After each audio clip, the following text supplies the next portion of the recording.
बिस्मिल्लाहिर्रहमानिर्रहीम। हमारे पास जो हमने फिजिक्स के लेक्चर स्टार्ट किए हुए हैं, लेक्चर नंबर 1, लेक्चर नंबर 2, 3, 4 के बाद लेक्चर नंबर 5 है। लेक्चर नंबर 5 में हम अभी डिस्कस कर रहे थे चैप्टर नंबर 3। चैप्टर नंबर 3 में हमने शुरू किया हुआ था, जिसमें हमने आज का जो हमारा चैप्टर है difference between mass and wait.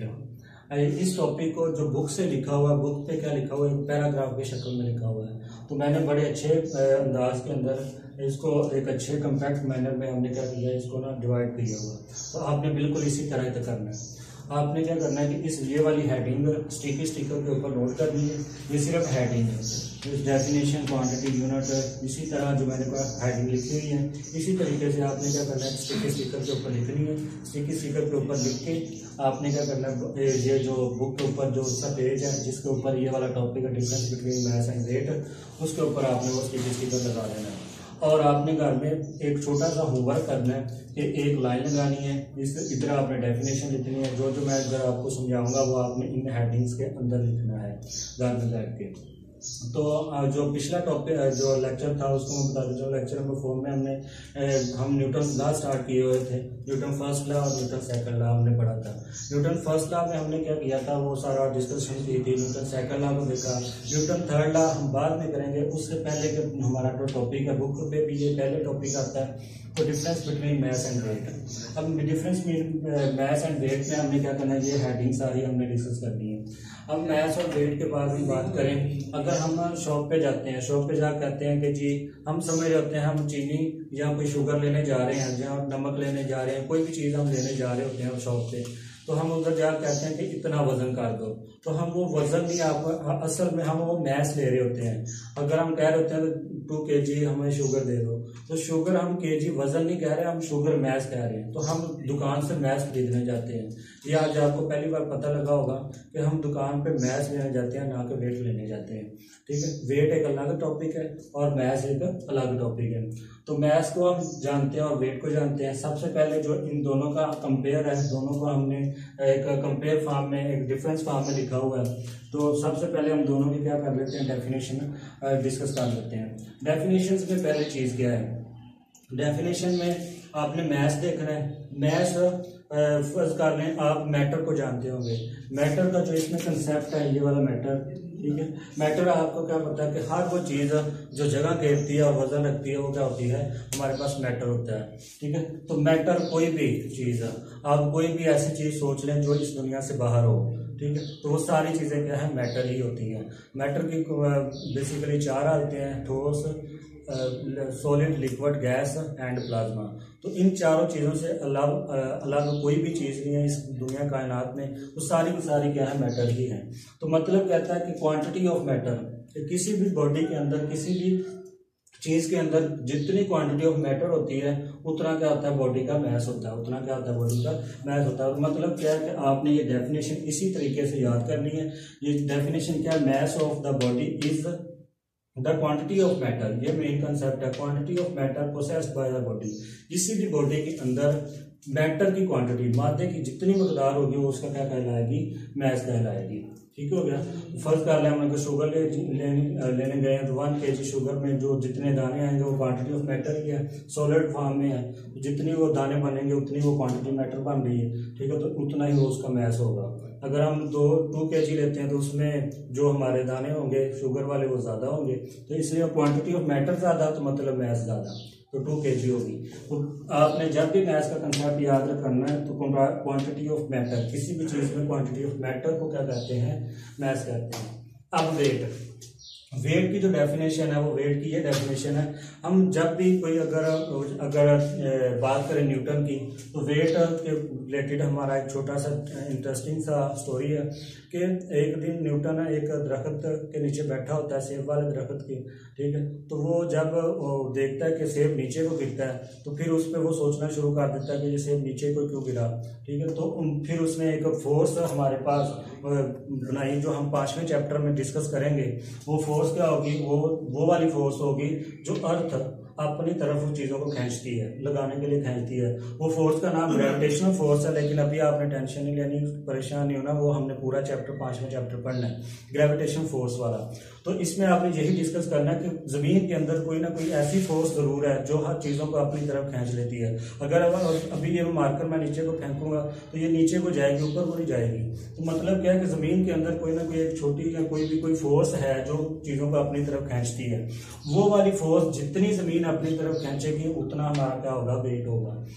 हमने मैथ्स में क्या डिस्कस किया, क्वांटिटी ऑफ मैटर। इसमें जो मेन पॉइंट वो क्या है, अर्थ की एक ग्रेविटेशनल फोर्स है जो चीजों को अपने सेंटर की तरफ खींच रही होती है। Weight of the body is equal to the force of with which earth attract the body towards its centre. अपने सेंटर की तरफ जो चीजों को अट्रैक्ट करने में अर्थ लगाती है फोर्स, वो वाली फोर्स क्या कहलाती है, वेट कहलाती है। अगर फर्ज करें हम किसी जगह जाकर अपना वेट जो मेजर कर रहे होते हैं, वो हमारा वेट ये होता है कि हमें जमीन कितनी फोर्स से और नीचे की तरफ खींच रही है। अगर कोई हल्का इंसान है, अगर पतला इंसान है, उसको जमीन लेस फोर्स से खींच रही होती है तो उसका वेट कम होता है। और अगर कोई मतलब वेट का ज्यादा है, मोटा इंसान है, तो उसको क्या होता है कि वो उसका वेट ज्यादा होता है, उसको जमीन ज्यादा फोर्स से अपनी तरफ खींच रही होती है। अब हम अगली ये दोनों डेफिनेशन आप लोगों को उम्मीद है बहुत अच्छी समझ आई होंगी। अब आपने शुरू करना है क्वांटिटी। हमने क्या शुरू करना है, क्वांटिटी। क्वांटिटी में क्या देखते हैं, क्वांटिटी हमने पढ़ा हुआ है चैप्टर नंबर 2 में कि स्केलर होती है और वेक्टर होती है। तो स्केलर ये जो मैथ होगी ये स्केलर क्वांटिटी होगी, मैथ होगी स्केलर, और ये वाली क्वांटिटी क्या होगी, vector. Math quantity of matter है, इसमें कोई डायरेक्शन की बात नहीं हो रही। जब डायरेक्शन की बात ही नहीं हो रही तो स्केलर को हम जानते हैं चैप्टर नंबर 2 में हमने पढ़ा हुआ है कि स्केलर वो वाली चीज होती है जिसमें डायरेक्शन नहीं होती। डायरेक्शन सिर्फ किसमें होती है, वेक्टर के अंदर होती है। तो हमें पता है कि वेक्टर के अंदर डायरेक्शन है और वेट के अंदर भी क्या होती है, डायरेक्शन ही होती है। या वेट राइट मूव कर रहा है, या वेट लेफ्ट मूव कर रहा है, या वेट जमीन की तरफ जा रहा है, तो मतलब डायरेक्शन है ना। तो डायरेक्शन है तो ये क्या होगी, वेट एक वेक्टर क्वांटिटी होगी। तो हमने दोनों डिफरेंस डिस्कस कर लिए, डेफिनेशन भी और क्वांटिटी भी। क्वांटिटी ये क्या है, स्केलर है, और ये क्या है, वेक्टर है। ये स्केलर क्यों है, क्योंकि इसकी डायरेक्शन नहीं है। ये वेक्टर क्यों है कि उसकी डायरेक्शन है, वेट की डायरेक्शन होती है। उसके बाद हम दोनों का यूनिट डिस्कस करने लगे हैं। दोनों का यूनिट क्या होता है, मैथ्स का यूनिट हम पढ़ते हैं, मैंने आपको अभी बताया भी था, केजी। ठीक है, मैथ्स का यूनिट क्या होता है, केजी। और वेट का यूनिट क्या होता है, ये ज्यादातर बच्चे वेट का यूनिट केजी समझ रहे होते हैं। जब हम वेट ले रहे हैं तो वो केजी में होगा जी, वेट केजी में नहीं होता। वेट एक फोर्स है, वेट क्या है, फोर्स, और फोर्स का यूनिट क्या है, न्यूटन। तो मतलब क्या, वेट का भी यूनिट क्या हो जाएगा, न्यूटन हो जाएगा।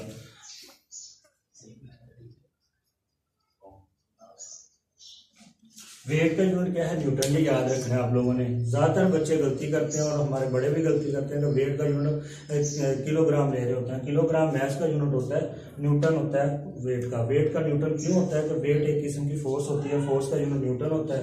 तो न्यूटन एक हमारे पास यूनिट है वेट का। उसके बाद हम आ जाते हैं कि मेजर्ड बाय। हम इस मैथ को कैसे मेजर करते हैं, हम वेट को कैसे मेजर करते हैं। मैथ को क्या मेजर करने के लिए हम क्या लेते हैं, एक तराजू जिसको हम बोलते हैं कंडा। ठीक है, वो हम उसी के क्या कर सकते हैं, हम इसको मेजर कर सकते हैं। ठीक है, जिसको बीम बैलेंस भी कहते हैं, इलेक्ट्रॉनिक बैलेंस। चैप्टर नंबर 1 में हमने पढ़ा हुआ था, मैथ्स मेजरिंग इंस्ट्रूमेंट। हम बेसिक हमारे पास वो थे, बीम बैलेंस था जो हम तकड़ी वट्टा पुराने जमानों में यूज करते थे। ठीक है, तराजू होता था, उससे मैथ्स मेजर कर सकते हैं। उसके बाद आजकल जो लेटेस्ट यूज हो रहा है वो हमारे पास इलेक्ट्रॉनिक बैलेंस यूज हो रहा है, जो आपको अमूमन हर दुकान पे देखने के लिए मिल जाता है। उसके बाद वो ये मैथ्स उसी से मेजर किया जाता है। बीम बैलेंसेस होते हैं, सारे बैलेंसेस के साथ ये क्या करते हैं, मैथ्स मेजर करते हैं। अब बात आती है मेजरमेंट ऑफ वेट। वेट को कैसे मेजर कर सकते हैं। आपने कभी छाबड़ी फरोश को देखा होगा। छाबड़ी फरोश के पास अगर आप कोई चीज लेके जा रहे होते हैं तो वो वेट को कैसे मेजर कर रहा होता है, वो अपनी जेब में से या अपने वो सामान में से एक स्प्रिंग बैलेंस निकालता है। तो वो स्प्रिंग बैलेंस जो होता है वो उसके साथ एक हुक होती है, हुक के साथ वो वेट को लटकाता है, तो वो उसको मेजर कर रहा होता है इसका कितना वेट है। ठीक है, तो ये स्प्रिंग बैलेंस से क्या होता है, इसका वेट मेजर होता है। उसके बाद मेजर बाय दोनों हो गए। ये क्या किससे मेजर किया जाता है, बीम बैलेंस से, बैलेंसिंग होते हैं। ये क्या किससे मेजर किया जाता है, हमारे पास स्प्रिंग बैलेंस होता है, उससे मेजर किया जाता है। उसके बाद दोनों का फार्मूला। अब दोनों के फार्मूले में हमने क्या करना है, मैथ्स का जो फार्मूला है वो हमारे पास होगा F/A। ये वाला फार्मूला आपने मैथ्स के लिए याद करना है। और ये वेट के लिए फार्मूला क्या है, W = mg। W is equal to mg। ठीक है, तो ये हमने याद करना है। तो ये फार्मूला भी हो गया m is equal to F over A, और ये फार्मूला हो गया W is equal to mg। अब दोनों की तरफ आ जाए नोट, ये भी नोट है। इस नोट में हमने याद क्या करना है, नोट हमने ये चीज देखनी है कि मैथ जगह प्लेस टू प्लेस कैसे चेंज होता है और वेट प्लेस टू प्लेस कैसे चेंज होता है। मतलब कि अगर हम मैथ की बात करें तो दुनिया में ले जाएं, आसमान पे ले जाएं, जमीन पे ले आए, चांद पे ले जाएं, मैथ किसी भी चीज का सेम ही रहेगा। मैथ अगर दुनिया के ऊपर 1 kg मैथ एक शुगर का अगर चीनी का है 1 kg, तो अगर वो चांद पे भी ले जाए तो उसका 1 kg ही रहेगा। तो मतलब क्या है कि मैथ प्लेस चेंज होने से मैथ चेंज नहीं होता। तो आपने इधर लिखना है नोट के अंदर कि mass place to place change नहीं करता, ये वेरी नहीं करता, मैथ कांस्टेंट रहता है, मैथ चेंज नहीं होता। तो ये एक इसका इम्पोर्टेंट पॉइंट है, नोट है। इसका नोट अब वेट, अब मैं आपको बताता चलूं जो वेट होगा आपका वो जी के ऊपर डिपेंड करेगा। हमने जी चैप्टर नंबर 2 में डिस्कस किया था, इक्वेशंस ऑफ मोशन याद करें, उसमें हमने जी को पढ़ा था। एंड वाला जो हमारा टॉपिक था ग्रेविटेशन, जिसमें हमने पीसा के टावर से वो चीज गिराई थी, तो उसको हमने जी प्रोड्यूस किया था। तो वेट जी के ऊपर डिपेंड करता है। वेट क्या करता है, जी के ऊपर डिपेंड करता है। अगर आप थोड़ा सा याद करें तो हमने जी की कीमत याद की थी 10, ठीक है, और फिर अगर याद करें तो न्यूमेरिकल्स में हमने जी की कीमत 1.62 पढ़ी थी, इसी तरीके से पढ़ी थी। ठीक है, तो ग्रेविटेशन का यूनिट क्या होता है, मीटर पर सेकंड स्क्वायर, इसका यूनिट क्या होता है, मीटर पर सेकंड स्क्वायर। अब आप खुद ही देख लें कि जी की कीमत अगर जमीन पे है तो 10 है, और अगर चांद पे चले जाए तो 1.62 होगी, कम होगी। तो मतलब क्या है, जी की कीमत वेरी करती है। जब आप किसी और सियारे पे चले जाए तो जी की कीमत और चेंज हो जाएगी, किसी और जगह चले जाए तो जी की कीमत और चेंज हो जाएगी, अगर पहाड़ों में है तो फिर जी की कीमत और हो जाएगी। तो मतलब जी की कीमत वेरी कर रही है, जी की कीमत तब्दील हो रही है, और जी की कीमत पे ही क्या डिपेंड हो रहा है, वेट। अब वेट अगर ये चेंज हो रही है तो वेट इस पर डिपेंड करता है। तो मतलब क्या है, वेट भी हमारा अगर जमीन के ऊपर जितना वेट है वो किसी और जगह पे जाने पे वेट हमारा कम हो या ज्यादा हो सकता है। ठीक है, तो जी का कीमत का रिलेशन हमारे वेट के साथ होता है। जितनी जी की कीमत चेंज होगी उतना ही हमारा वेट चेंज होगा। तो मतलब क्या, इसमें नोट में आपने लिखना है कि जब भी कोई जगह चेंज होगी प्लेस टू प्लेस, वेट की कीमत वेरी करेगी, कम होगी या ज्यादा होगी। ये इस तरीके से आपने ये सारा टॉपिक डिस्कस करना है। मैं फिर बताता चलूं, ये बुक के अंदर पैराग्राफ के फॉर्म में लिखा हुआ है। आप लोगों को मैंने अच्छे तरीके से हेडिंग बना के एक डिफरेंस की फॉर्म में सारा बता दिया है। इसी डिफरेंस की फॉर्म में मैंने आपको बताया कि स्टिकी कर लें, उसके ऊपर ये हेडिंग नोट करें, नोट करने के बाद उसको बुक के ऊपर टॉपिक के ऊपर लगा दें, ताकि आपको याद रहे कि इस टॉपिक में हमने चीज क्या क्या याद करनी है। अगर आप वैसे पैराग्राफ याद करने पे आ जाएंगे तो ये चीजें याद नहीं होगी। तो इसलिए हमने क्या करना है कि ये सारी हेडिंग लिख लें, नोट कर लें, और इसको नोट करने के बाद होमवर्क करें, उसमें लिखें ये सारी चीजें। ये डेफिनेशन लिखें, डेफिनेशन लिखें, क्वांटिटी लिखें, क्वांटिटी लिखें, वेक्टर क्वांटिटी या यूनिट लिखें, उसका सारा इसी तरह डिस्कस करें। अगर इस तरह करेंगे देर पर याद रहेगा आप लोगों को और अच्छे तरीके से याद होगा। और ये पेपर पॉइंट ऑफ व्यू से लॉन्ग क्वेश्चन भी और शॉर्ट क्वेश्चन है। ये कोई भी पेपर बोर्ड का उठा के देख लें, या तो ये शॉर्ट आया होगा या ये लॉन्ग आया होगा। तो ये बहुत इंपॉर्टेंट टॉपिक है, मैथ्स एंड वेट। आप लोगों ने बहुत अच्छे तरीके से याद करना है। मिलते हैं अगले लेक्चर में।